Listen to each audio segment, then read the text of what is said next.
Hello সবাইকে, good morning. আজকে আবারও একটি নতুন দিন শুরু করছি তোমাদেরকে সঙ্গে নিয়ে।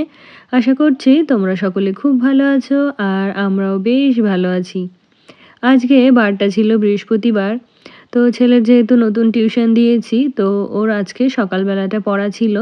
তো সপ্তাহে ৩ দিন তো পড়ানো হয়। তো ২ দিন হচ্ছে বিকালে আর ১ দিন হচ্ছে সকালে, মানে ও স্কুল যাওয়ার আগে। তো বৃহস্পতিবার দিনটা সকালবেলা পড়েছে। তাই আর কি ওই দিনটা আমি অন্যান্য দিনের থেকে একটু আগেই আমাকে ঘুম থেকে উঠতে হয়।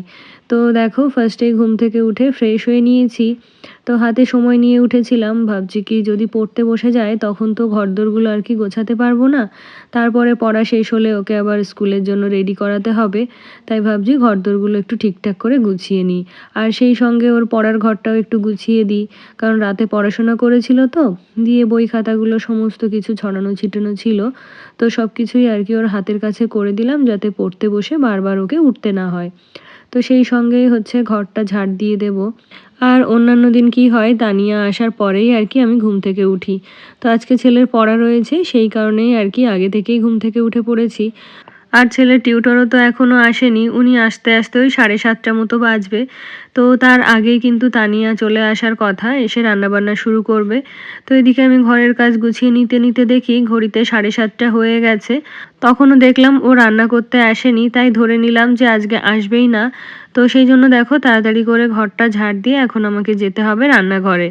তো তার আগে আবার ছেলেকে ঘুম থেকে তুলে ওকে ফ্রেশ করিয়ে সকালে একটু দুধ হরলিক্স দিয়ে দেবো। ওটা খেয়ে আর কি পড়তে বসে যাবে। আর ওর ওই টিউটর আসতে আসতে 7:40 মতো বেজে গেছিলো। তো ছেলে ও ঘরে পড়তে বসে গেছে, তারপরে দেখো এদিকে রান্নাঘরে চলে এলাম। তো হাজব্যান্ডেরও তো আজকে অফিস রয়েছে, তো সেই জন্য ফার্স্টে এমন কিছু রান্না করে দেবো যেগুলো খেয়ে হাজব্যান্ড তাড়াতাড়ি করে বেরিয়ে যেতে পারে। আর জানো তো যেহেতু অনেক দিনও হলো সেই আগের মতো আর কি রেগুলারলি রান্না করি না। তো সেই জন্য রান্না করতে এসে না আগের মতো যে শর্টকাটে তাড়াতাড়ি করে করে ফেলতে পারতাম, সেই জিনিসটা যেন হয় না। কেমন একটু সব কিছু ভাবনা চিন্তা করে করতে গিয়ে দেরি হয়ে যায়। তো এদিকে ফার্স্টে ভাত আর ডালটা বসিয়ে দিয়েছি। আর ওদিকে হাজব্যান্ডের জন্য আর ওর টিউটরের জন্য একটু চা বসিয়ে দিলাম। আর আজকে জানো তো এই যে চালটা ধুলাম, তো চালটা ধোয়া পর্যন্তই হচ্ছে আমাদের ট্যাঙ্কিতে জল ছিল। আর তারপরে হচ্ছে সমস্ত ট্যাঙ্কির জল শেষ হয়ে গেছিলো। আর আজকে সকাল থেকেই হচ্ছে লোডশেডিং ছিল। আর অন্যান্যবার কি হয় বলো তো, লোডশেডিং হলে আগে থেকে ফোনে মেসেজ দিয়ে দেয় যে আজকে এত থেকে এত টাইম পর্যন্ত কারেন্ট থাকবে না। তো আজকে কোনো রকম নোটিশ ছাড়াই কিন্তু লাইনটা অফ রয়েছে অনির্দিষ্ট সময়ের জন্য। তো এই যে আজকে যা রান্নাবান্না হবে, ধোয়াধুয়ি হবে সমস্তটাই কিন্তু ওই অ্যাকোয়াগার্ডের জল দিয়ে। তো অন্যান্য দিন তো চাটা আমি ইন্ডাকশানে করি, তো আজকে বাধ্য হয়েই আর কি গ্যাস ওভেনে চাটা করে নিলাম। তো ওদিকে হাজব্যান্ডের আর ওদের টিউটরের চাটা ধরে দিয়ে এসে ছেলের জন্য এই যে একটু দুধ হরলিক্স করে দিলাম। তো ওটা খেয়েই এখন ও পড়তে বসে যাবে। আর এদিকে দেখো ডালটাও হয়ে গেছে, তো ডালটা ফোড়ন দিয়ে দিয়েছি। আর এদিকে ভাবছি একটুখানি মিষ্টি আলু ভাতের মধ্যে সেদ্ধ দিয়ে দেবো। আর এই ডাল আর মিষ্টি আলু সেদ্ধ হলেই হাজব্যান্ড হচ্ছে খেয়ে নিতে পারবে। আর একটা মাছের ঝোল করব। তো সবজিটা আজকে করব না, কারণ ভাবছি এই রান্নাবান্নাগুলো কমপ্লিট হলে একটুখানি খিচুড়ি করব। তো গতকাল রাতের থেকেই জানো তো আমার ভীষণ খিচুড়ি খাওয়ার মন হচ্ছিল। তো এই যে শীতটা চলে গেল প্রায়, তো এর মধ্যে একটা দিনও কিন্তু আমি খিচুড়ি করিওনি বা খিচুড়ি আমার খাওয়াও হয়নি। তো রাতের বেলা থেকেই ভেবেছিলাম যে সকালবেলা যাই হয়ে যাক না কেন একটুখানি খিচুড়ি তো আমি রান্না করবই। আর ভেবেছিলাম যে ওই যে ভাত ডাল সবজি মাছের ঝোল এগুলো তানিয়া করে দিয়ে গেলে তাহলে পরে আমি খিচুড়িটা করে নিতে পারবো। তো তারপরে সকালে উঠে দেখি ও তো এলোই না রান্না করতে। তো সেই মতো করে দেখো ফার্স্টে তো রান্নাবান্না কমপ্লিট করবই, তারপরে হচ্ছে খিচুড়িটা করব। তো এদিকে আজকে মাছের ঝোলটা করব মেটে আলু দিয়ে। তো সেদিন ওই যে হসপিটালে গেছিলাম, তো সেদিন হচ্ছে মায়ের সাথে মিট করেছিলাম। তো মা সেখানে ডালের বড়ি 2-3 রকমের ডালের বড়ি, তারপরে হচ্ছে কচু মেটে আলু শাক সবজি, তারপরে হচ্ছে পিঠে, এই সমস্ত কিছু আর কি নিয়ে এসেছিলো, তার সঙ্গে খেজুরের গুড়। তো সব আর কি মা আমার সঙ্গে করে দিয়ে দিয়েছে। তো কচুটা আগের দিন খাওয়া হয়েছে আর আজকে মেটে আলুটা রান্না করব।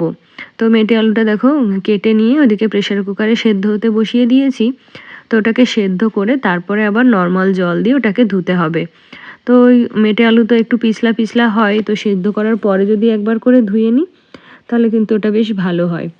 তো এদিকে দেখো একটু শুকনো লঙ্কা, জিরে আর আদা, জিরে, লঙ্কা বাটা ফোড়ন দিয়ে এটাকে ভালো করে কষে নিয়ে এখন এই দেখো সেদ্ধ করে রাখা মেটে আলুটা এর মধ্যে দিয়ে দিচ্ছি। তো মেটে আলু বলো, কচু বলো, এগুলো যদি ওই শোল মাছ দিয়ে রান্না করা যায়, শোল মাছ বা কই মাছ, তাহলে কিন্তু আরও বেশি ভালো লাগে খেতে। তো আমার ঘরে যেহেতু রুই মাছ ছিল, তো রুই মাছ দিয়েই আর কি এই যে আলুটা রান্না করে নিচ্ছি। আর এখান থেকে কয়েক পিস ভাজা মাছ আমি তুলে রেখেছি, কারণ হাজবেন্ড আর ছেলে খেয়ে বেরোবে। তো ওদিকে মাছের ঝোলটা হচ্ছে, আর এদিকে ততক্ষণে আমি যে মিষ্টি আলুটা সেদ্ধ দিয়েছিলাম ওটাকেই এই যে বেটে নেব। তো চলো এবারে তোমাদের কিছু কমেন্ট পড়ে ফেলি। তো আমার গত ভিডিওতে কমেন্ট করেছিল চন্দ্রানী দত্ত বোন, তো লিখেছে যে দিদি তুমি বললে মা নিয়ে এসেছে, তো ওটা কিছু বুঝতে পারলাম না। তো ওটা কি বলো তো, মাংস নিয়ে এসছে বলতে গিয়ে মা নিয়ে এসছে ওটা বলে ফেলেছি। তো ওটা স্লিপ অফ টাং হয়ে গেছে। আর কমেন্ট করেছিল রুষা পাখি আইডি থেকে, তো লিখেছে কেমন আছো আপু, সুন্দর লাগলো ভিডিওটা। তো আমি ভালো আছি গো, তুমি কেমন আছো জানিও, আর তোমাকে অনেক ধন্যবাদ এভাবে আমার পাশে থাকার জন্য। আর আমার গত ভিডিওতে আরও কমেন্ট করেছিল রিয়া দাস, তো লিখেছে ফার্স্ট কমেন্ট করলাম দি, আর তোমার ভিডিও আমরা সবাই দেখি, থ্যাংক ইউ রিয়া, আর তোমার পরিবারের সকলকে আমার ভালোবাসা জানিয়ে। আর এদিকে ছেলে যাবে স্কুলে, তো ওর জন্য একটু টিফিন তৈরি করে নিলাম। আর জানো তো আজকে ভেবেছিলাম ওকে টিফিনে অন্য কিছু দেব, চাউমিন বা লুচি, পরোটা এগুলো। তো যেহেতু জলের ক্রাইসিস, তার জন্য আর কি ওই সমস্ত কিছু করলাম না, যেগুলো কম জলে হয়ে যাবে সেগুলোই আর কি ওর টিফিনের জন্য তৈরি করে দিলাম। তো ছেলেকে গাড়িতে তুলে দিয়ে আসার পথে ওদিকে একটা পার্সেল এসেছিল, তো হাজব্যান্ডের একটা ব্যাগ এসেছিলো, তো ওটা হচ্ছে ওপেন বক্স ডেলিভারি ছিল। তো সেটা রিসিভ করলাম, তারপরে দেখো ঘরে চলে এসেছি। এসে তো এখন সকালের খাওয়া দাওয়াটা আমার এখনও করা হয়নি। আর ওই যে বলছিলাম রাতের থেকেই আমার ভীষণ খিচুড়ি খেতে মন চাইছিল, তো এখানে খিচুড়ির প্রিপারেশন শুরু করে দিয়েছি। তো একটা খিচুড়িতে যা যা সবজি লাগে প্রায় সমস্ত সবজিই আমার ঘরে ছিল।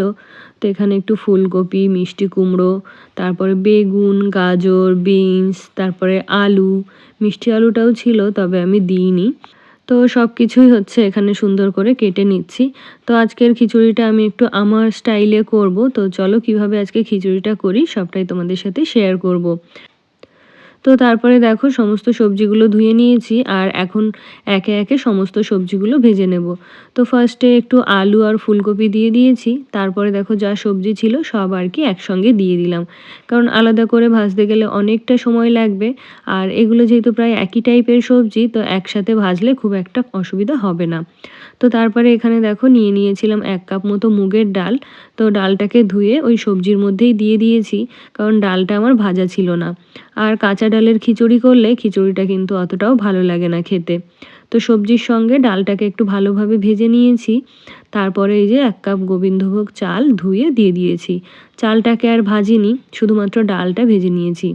তো তারপরে সমস্ত সবজি নুন দিয়ে ওটাকে সেদ্ধ হতে বসিয়ে দিয়ে এসেছি।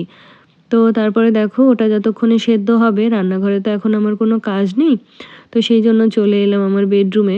তো এই সুযোগে বিছানাটাও গুছিয়ে নেব। আর জানো তো এই কাজ করছি আর ভাবছি যে কতক্ষণে হচ্ছে কারেন্ট আসবে, কতক্ষণে মোটরটা চালাবো বা ট্যাঙ্কিতে জল ভর্তি করব। কারণ এই যে এত বাসনপত্র বেরিয়েছে, তারপরে কাচা ধোয়াও বাকি রয়েছে, তো যদি জলটা ঠিক টাইমে না তুলতে পারি বা কারেন্টটা না আসে, তাহলে কিন্তু বাসন ধোয়া বলো, ঘর মোছা বলো, সব কিছুই কিন্তু বাকি থেকে যাবে। তো সেই টেনশনটাই মাথার মধ্যে ঘুরছিল। তো তারপরে দেখো ওদিকে বিছানাটা গুছিয়ে এসে এদিকে আবার চলে এলাম রান্নাঘরে। তো এসে দেখি চাল, ডাল, সবজি সব কিছুই খুব ভালোভাবে সেদ্ধ হয়ে গেছে। তো তারপরে দেখো এর মধ্যে একটু মটরশুঁটি দিয়ে দিলাম, কারণ ওটা তো সেদ্ধ হতে খুব একটা সময় লাগে না, তাই আর কি শেষের দিকেই দিয়েছি। আর এইদিকে একটা প্যানে ফোড়নের জন্য মশলাটা তৈরি করে নিচ্ছি। তো একটু সর্ষের তেলের মধ্যে গোটা শুকনো লঙ্কা, তারপরে জিরে আর আদা জিরা লঙ্কা বাটা, আর কালারের জন্য একটু লাল লঙ্কার গুঁড়ো দিয়ে ভালো করে কষে দেখো খিচুড়ির মধ্যে এখন ফোড়নটা দিয়ে দিলাম। আর নামানোর শেষে সামান্য একটুখানি চিনি দিয়ে খিচুড়িটা নামিয়ে নিলাম। তো ঘিটা এখনই আমি অ্যাড করব না, ঘিটা হচ্ছে খাওয়ার সময় পাতের মধ্যেই নেব, কারণ এই খিচুড়িতে ঘি দিলে হাজব্যান্ড ছেলে দুজনের কেউই খাবে না। আর ওরা যেহেতু খিচুড়ি খায় না, তো সেই জন্য খিচুড়িটা আমার করাই হয় না। তবে আজকে ভেবেছি ছেলে, হাজব্যান্ড ওদের দুজনকেই এই খিচুড়ি আমি খাওয়াবো।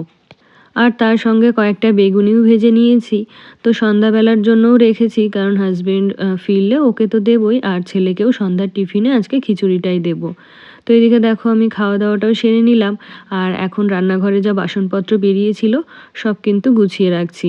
তো বাসন তো গুছিয়ে রেখেছি, তবে জলের ব্যবস্থা আমার এখনও করা হয়নি।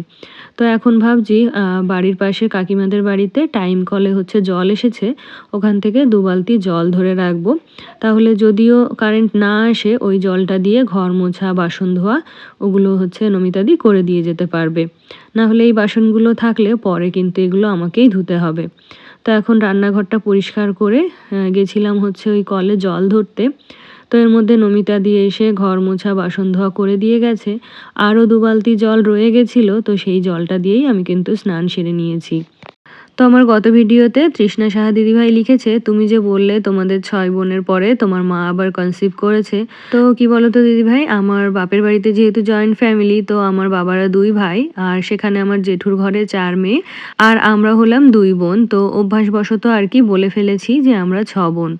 আমার গত ভিডিওতে আরও কমেন্ট করেছিল ওয়ার্ল্ড অফ অহেদা থেকে, তো লিখেছে খুব সুন্দর লাগলো ব্লগ, তোমার সব ব্লগ দেখি। তো অসংখ্য ধন্যবাদ তোমাকে, এভাবেই আমার পাশে থেকো। গত ভিডিওতে আরও কমেন্ট করেছিল পাপিয়া ঘোষ, তো লিখেছে wow like this. Thank you গো, তোমরা যে আমার ভিডিও ভালোবাসো বা আমার ভিডিও পছন্দ করো, এটা জেনে আমার ভীষণ ভালো লাগে। আমার গত ভিডিওতে আরও কমেন্ট করেছিল জাহান কিচেন ব্লগ থেকে, তো লিখেছে আপু আপনি খুব সুন্দর করে কাজগুলো গুছিয়ে করলেন, খুব ভালো লাগলো। তো অসংখ্য ধন্যবাদ তোমাকে, এভাবেই আমার পাশে থেকো। আজকে তবে এখানেই শেষ করছি, টাটা।